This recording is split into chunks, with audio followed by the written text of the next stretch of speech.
පොඩ්ඩක් බලන්න මේ කමෙන්ට්ස් ටික. ඕගොල්ලෝ මේ වීඩියෝ එකට මේ විදිහට කමෙන්ට් කරාද? එහෙම නැත්නම් මේ කමෙන්ට්ස් කියවුවද? එහෙමනම් මේක ඕගොල්ලෝ බලන්න ඕනේ වීඩියෝ එකක්.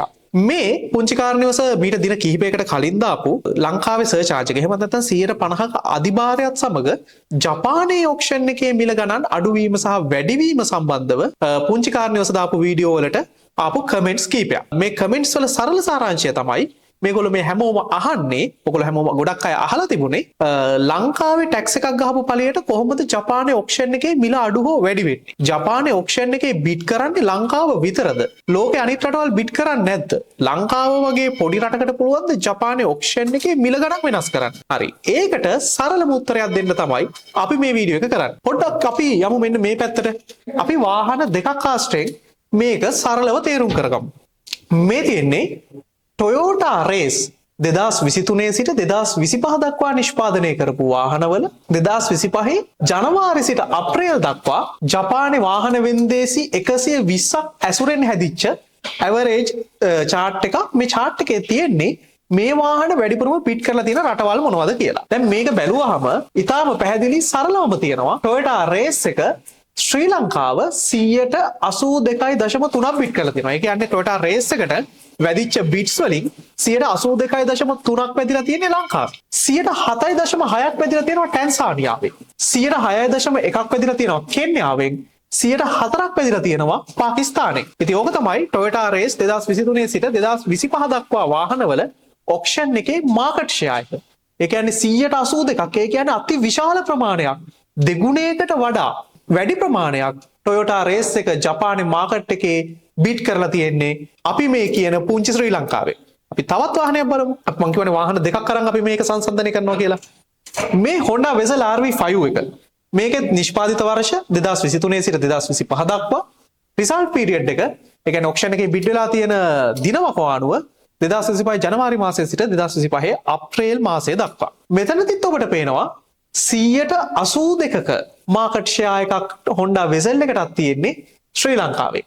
දෙවනියට 8ක මාකට් ෂෙයා එකක් තියෙනවා සයිප්‍රස් වලින්. 6ක මාකට් ෂෙයා එකක් තියෙනවා රෂ්‍යාවල සයිබීරියාවල. රුසියාව කියන්නේ අපි දන්නවා වමෙන් වාහන ධාවනය වෙන රටක්. හැබැයි රුසියාවේ සයිබීරියාව කියන ප්‍රාන්තයේ වාහන ධාවනය වෙන්නේ දකුණේ. සයිබීරියාව කියන්නේ ඇත්තට මේ ජපානයේ ඔක්ෂන් එකට ගොඩාක් මෑත කාලීනව එන්ටර් වෙච්ච මාකට් එකක්. ඔව් ඒතකොට සයිබීරියාවල 6% මේ Honda Vezel එක බිඩ් වෙලා තියෙනවා. රේස් එක වගේම සුපුරුදු පරිදි පාකිස්තානෙන් ඇවරේජ් රිසල්ට් එක 104යි. ඔන්න ඡන්ද ප්‍රතිඵල. මේ වාහන දෙකම බැලුවාම අපිට හොඳට පේනවා වැඩිම බිඩ් එක. ඒ කියන්නේ මාකට් එකෙන් 82ක් තියෙන ශ්‍රී ලංකාවේ. මේකට හේතුව මොකද්ද? මෙහෙම වාහන ගොඩක් තියෙනවා. ලංකාවේ නීති රීති අනුව ලංකාවට ආනයනය කරන්න පුළුවන් 2023 වර්ෂයේ සිට 2026 වර්ෂය දක්වා නිෂ්පාදනය කරපු වාහන පමණයි. ඒ කියන්නේ අවුරුදු 3ක සීමාවක් තියෙනවා ලංකාවේ වාහන ආනයනය කරන්න. ඒත් එක්කම ලංකාවේ ටැක්ස් එක ගහන්නේ වාහනයක CC ධාරිතාවය මත. ඒ වගේම ලංකාවේ ටැක්ස් එක අඩුයි හයිබ්‍රිඩ් වාහනවලට, ලංකාවේ ටැක්ස් එක වැඩි නන් හයිබ්‍රිඩ්, ඩීසල් ඒ වගේ වාහනවලට. ඉතින් අන්න මේ තියෙන දේවල් ටික, මේ තියෙන කරුණු ටික එකතු වුණාට පස්සේ ඔබට පැහැදිලිව පේනවා මේ ඔක්ෂන් එකෙන් සමස්ත ඔක්ෂන් එක ගත්තොත් හරිම සුළු ප්‍රමාණයක් ලංකාව වෙනුවෙන් වෙන් වෙනවා. හැබැයි අපි ලෝකේ අනිත් රටවල් ගත්තොත් ඇත්තටම මෙහෙම අවුරුදු 3ක වාහන ආනයන සීමාවක් නැහැ. උදාහරණයක් විදිහට අපි එක්සත් රාජධානිය එහෙම නැත්නම් UK ගත්තොත් සාමාන්‍යයෙන් අවුරුදු 15ක් විතර පිටිපස්සට වාහන ආනයනය කරන්න පුළුවන්. එතකොට අපි ඕස්ට්‍රේලියාව වගේ රටක් ගත්තොත් මොකද පුංචි කාරණේවස කියන්නේ ලංකාවට විතරක් නෙවෙයි ජපානය හරහා ඕස්ට්‍රේලියාව සහ නවසීලන්තයටත් වාහන අපනයනය කරන ආයතනයක්.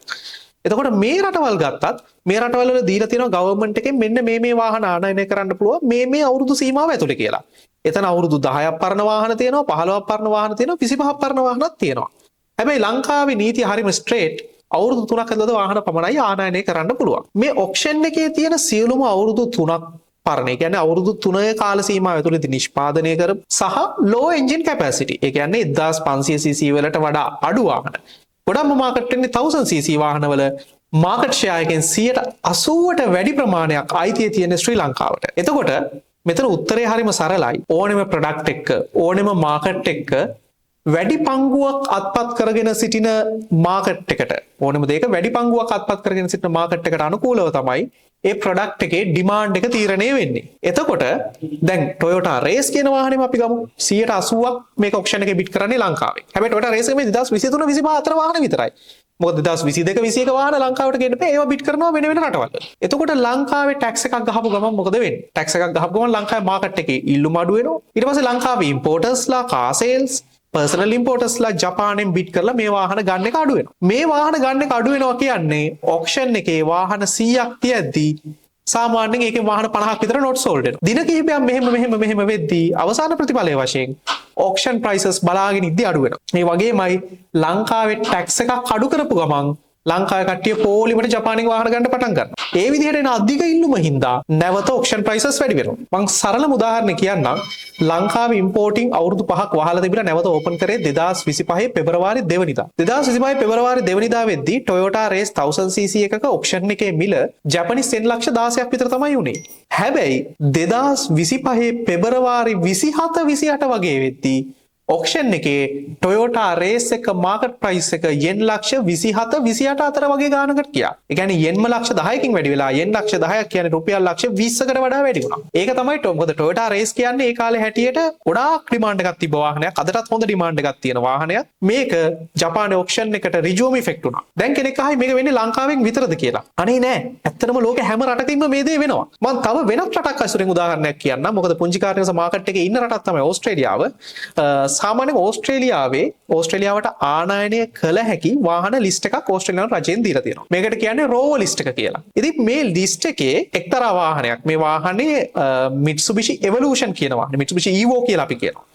Evo එකේ 2007-8 වාහනේ ආනයනය කිරීමට ඕස්ට්‍රේලියානු රජයෙන් අවසර දීලා තිබ්බා එක්තරා කාලයකදී. හැබැයි 2009 ඉඳන් Mitsubishi Evo කියන Evolution කියන වාහනේ ආනයනය කරන්න ඕස්ට්‍රේලියාවේ අවසර තිබෙන්නේ නැහැ. ඒ කියන්නේ මැනුෆැක්චරර් එක 2007-8 වාහනය ඕස්ට්‍රේලියාවට ආනයනය කරන්න පුළුවන්.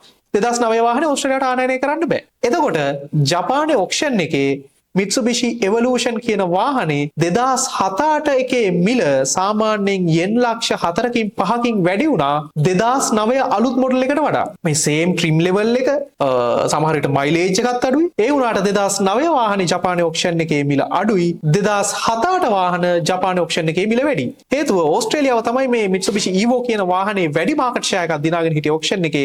මේ නීතියත් එක්කම මේක මේ විදිහට වුණා. ඒ වගේම මෑත කාලීනව සාමාන්‍යයෙන් මීට අවුරුදු 2ක විතර ඉතිහාසය ගත්තොත් ඕස්ට්‍රේලියාවේ රෝවෝ ලිස්ට් එකෙන් Toyota CHR කියන වාහනේ අයින් වුණා 2017 ගේන්න බැරි කරා తాවකාලිකව. මේ කියන්නේ මේ ලිස්ට් එකේ එක්ස්පයර් ඩේට් එකක් තියෙනවා. එක්ස්පයර් ඩේට් එක ආවට පස්සේ ගේන්න අමාරුයි. ඒකත් එක්කම උනේ ජපානයේ ඔක්ෂන් එකේ 2017-18 එකේ මිල අසීමිතව අඩු. ඉතින් ඔන්න ඔය වගේ විවිධ වාහනවලට ජපානයේ ඔක්ෂන් එකේ මාකට් ෂෙයා එක අත්පත් කරගත්තු රටවල් තියෙනවා. එතකොට 2023 සිට 2025 දක්වා නිෂ්පාදනය කරපු එන්ජින් කැපැසිටි එක අඩු විශේෂයෙන් පෙට්‍රල් හයිබ්‍රිඩ් වගේ වාහනවලට හැම වාහනයකටම වගේ මාකට් ෂෙයා එකෙන් 80%ක්ම අත්පත් කරගෙන තියෙන්නේ ලංකාව.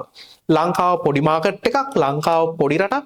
ඔන්න ඕකත් ගොඩක් අයගේ වැරදි මතයක්. ඇත්තටම ජපානයේ ඇතුලේ ලංකාව කියලා කියන්නේ ගොඩාක් ලොකු මාකට් එකක්. මොකද හැම රටකටම ජපානයෙන් used vehicles import වෙන්නේ නැහැ. සමහර රටවල් තියෙනවා import කරන්න පුළුවන් brand new vehicles company හරහා පමණයි. විශේෂයෙන්ම වැඩිපුරම used vehicles ජපානයෙන් export වෙන ජපානයෙන් අපනයනය වෙන රටවල් තමයි අප්‍රිකානු කලාපය. ඉතින් ආසියානු කලාපයේ රටවල් ගොඩක් අඩුයි. එතකොට ලංකාව ජපානයේ සියලුම auction ජපානයේ අපනයනකරුවන් සලකන්නේ ගොඩාක් ලොකු මාකට් එකක් විදිහට.